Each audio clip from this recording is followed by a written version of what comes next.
Om Swastiastu, Om Avignamastu Namasidam, Om Manubhadra, Kratau Yang Diwiswata. Salam Rahayu, semeton sami. Ya. Kita jumpa lagi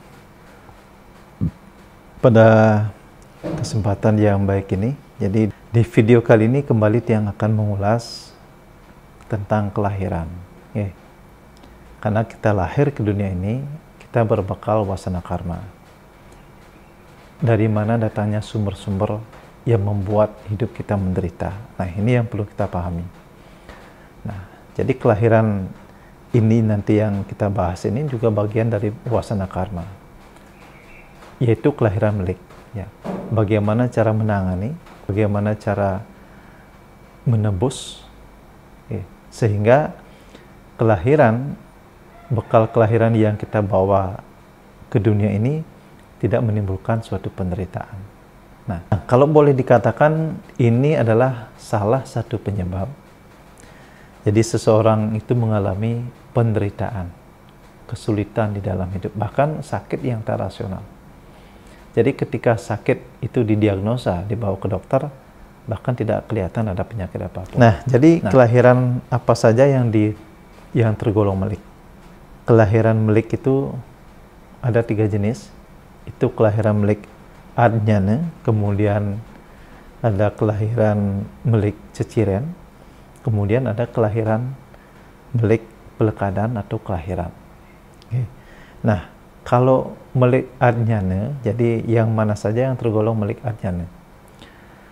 Melik adnyana itu jadi bagi mereka atau bagi seseorang yang memiliki waskita, bisa, jadi yang bisa melihat hal-hal yang gaib, bisa mendengar suara-suara gaib. Nah, kalau bahasa kerennya seseorang yang indigo. Nah, biasanya kalau ciri-ciri orang yang memiliki melik adnyana nika sering sekali bermimpi ketemu dengan makhluk-makhluk gaib. Dan kemudian sering ke tempat-tempat angker, sering bermimpi ke pura, sering bermimpi perang, entah dengan siapapun, dengan kekuatan, menggunakan kekuatan ilmu. Nah, itu biasanya bagi orang yang memiliki melik adnyana itu sering mengalami itu. Kemudian melihat hal-hal yang gaib, itu adalah salah satu melik adnyana. Nah, kemudian ada yang disebut dengan melik ceciren. Jadi melik ceciren itu bagi seseorang yang memiliki tanda lahir. Oke, tanda lahir. Kan tetapi ada tanda lahir yang betul-betul bisa dilihat, ada juga yang memiliki tanda lahir yang memang tidak bisa dilihat atau tidak kelihatan. Nah, yang pertama itu biasanya memiliki guratan pada tubuh. Jadi entah itu berbentuk aksara atau berbentuk guratan, ya, atau senjata. Nah, ini biasanya dimiliki atau memiliki kayak orang sepuh nih, biru, hijau nih di kulitnya. Ini termasuk jenis melik ceciren. Kemudian rambut gimbal, nah ini perlu ditubah, perlu dibayuh nih. Kemudian rambut putih artinya bukan dilihat dari segi usia, rambut putih di masa usia muda nih, tiba-tiba muncul satu helai warna rambut yang putih, kemudian terkadang di jenggot bagi yang laki-laki. Seperti halnya tiang niki di sini, biar bagaimanapun itu dicabut niki, di benten tumbuh bulu putih niki, dicabut lagi tumbuh.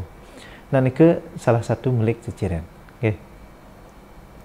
Kemudian tai lalat di kelamin, itu yang disebut dengan apit wangke. Tai lalat di sini, di selaning lelate atau di kening, itu disebut dengan melik celedunginya. Nah, lesung pipit di bokong. Itu kalau di sini di daerah belakang nih, lesung pipitnya 2 kembar. Nah, ini juga milik ciciren. Kemudian usuan. Nah, usuan ini kan biasanya kalau yang normal ini kan 1.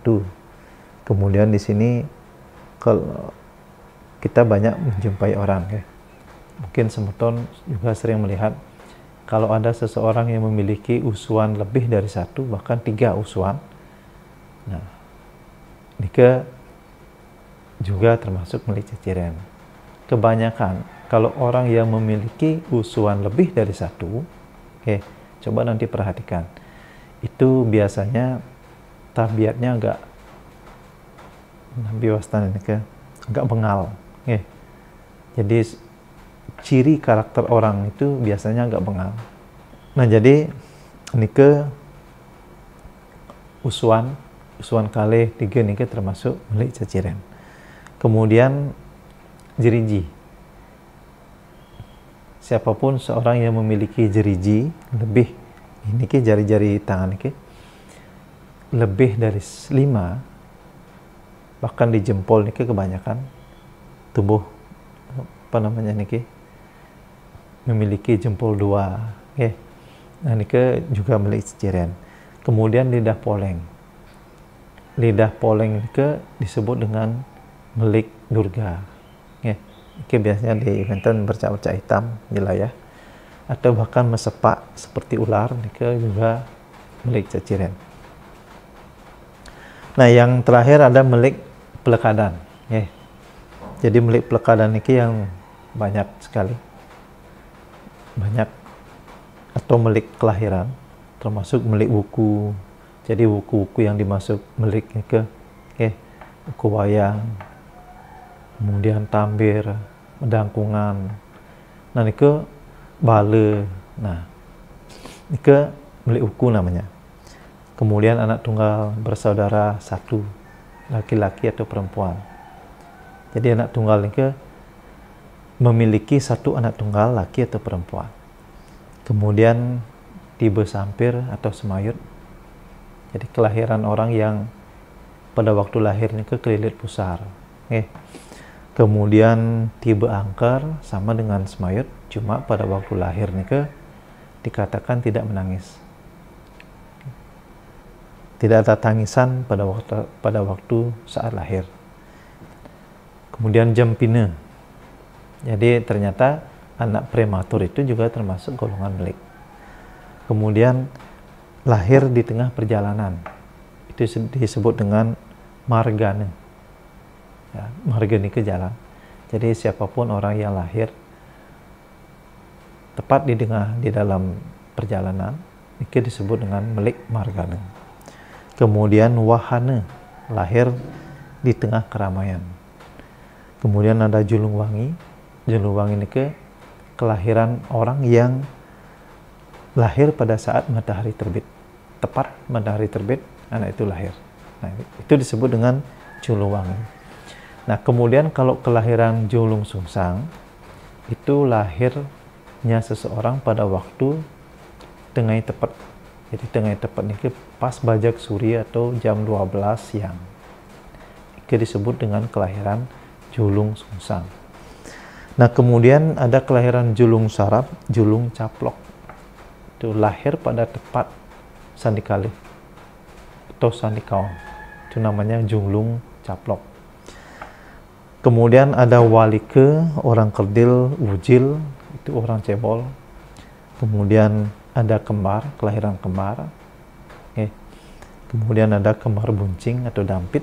Nah, jadi kelahiran buncing atau dampit ini biasanya lahir laki, perempuan itu kembar. Ini kalau orang dulu kan disepekan pada kalau orang-orang zaman dulu masih berlaku tradisi yang sangat ketat, luar biasa. Jadi kalau kelahiran orang buncing ini lahir yang kembar, yang berlainan kelamin. Kemudian ada kelahiran tawang gantungan. Nah, kembar selisih 1 hari. disebut dengan kelahiran tawang gantungan. Nah, pancoran apit telaga, jadi perempuan bersaudara 3 nih, perempuan, laki, dan perempuan. Yang laki ini di apit telaga. Okay. Dan kalau telaga apit pancoran, ini kebalikannya, yang laki, perempuan, laki. Nah, ini disebut dengan telaga apit pancoran. Nah, kemudian ada kelahiran sanan empeng. Sanan empeng artinya anak yang lahir di apit saudara yang meninggal. Oke, saudara pertama dan ketiga nike meninggal, kita yang diapit, jadi kita tergolong kelahiran melik. Nah, kemudian ada pipilan. Nah, pipilan nike 4 bersaudara perempuan, 1 laki, ke pipilan. Nah, kalau padangan 4 laki-laki, 1 perempuan. Nah, ini perbedaan. Kemudian ada kelahiran panca pendaul. Jadi panca pendaul 5 bersaudara laki-laki. Kemudian ada yang terakhir wuku melik rang ketiga. Okay. Jadi melik wuku rang ketiga. Nah, jadi dari sekian banyaknya kelahiran, ya, kalau kita kalkulasikan itu kurang lebih 30 kelahiran, itu memang dan harus itu mendapatkan perawatan secara khusus. Nah, jadi kalau ini tidak kita lakukan penebusan atau perawatan melik atau pembayu melik, sangat berpengaruh, berefek pada kehidupan kita. Sangat mempengaruhi, luar biasa.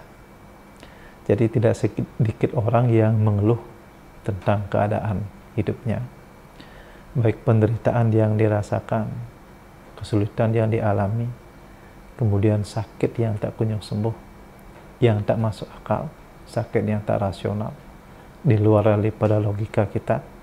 Bahkan dokter pun tidak mampu menemukan sakitnya apa. Nah, tetapi dari beberapa kejadian yang sering saya tangani setelah melakukan perawatan melik ini, banyak yang sudah secara mujizat sembuh total. Ada yang tidak hamil kemudian menjadi hamil. Ada yang kehidupannya yang dulunya menderita, setelah diruat berangsur-angsur kehidupannya semakin membaik. Biasanya kalau sebelum melakukan perawatan penembusan itu kan diwacak dulu. Jadi apa tetagihan, idi-idihan sang dumadi, apa yang sang dumadi mau dari beberapa bantuan perkara. Nah, biasanya itu dulu yang kita cari tahu. Kemudian kita lakukan perawatan pada waktu kelahiran Bali, otonan Bali. Okay. Jadi jangan melakukan perawatan penembusan nikah salah-salah. Karena banyak yang mengatakan kalau meruat nikah boleh hanya mengambil dininya saja, tidak secara otonan lengkap. Nah, nikah kalau menurut yang pribadi, biar tidak kita melakukan suatu ritual dengan sia-sia, lebih baik kita menunggu hari kelahiran. Oke. Satu, biar dananya tidak terbuang sia-sia. Kemudian yang kedua, biar betul-betul kita merasakan manfaat dari ritual penembusan yang kita lakukan. Biasanya keberhasilan itu akan terlihat setelah melakukan perawatan. Oke, jadi ini ke semeton, semoga informasi ini bermanfaat untuk kita semua.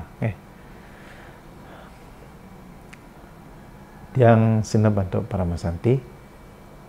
Om Santi Santi Santi Om.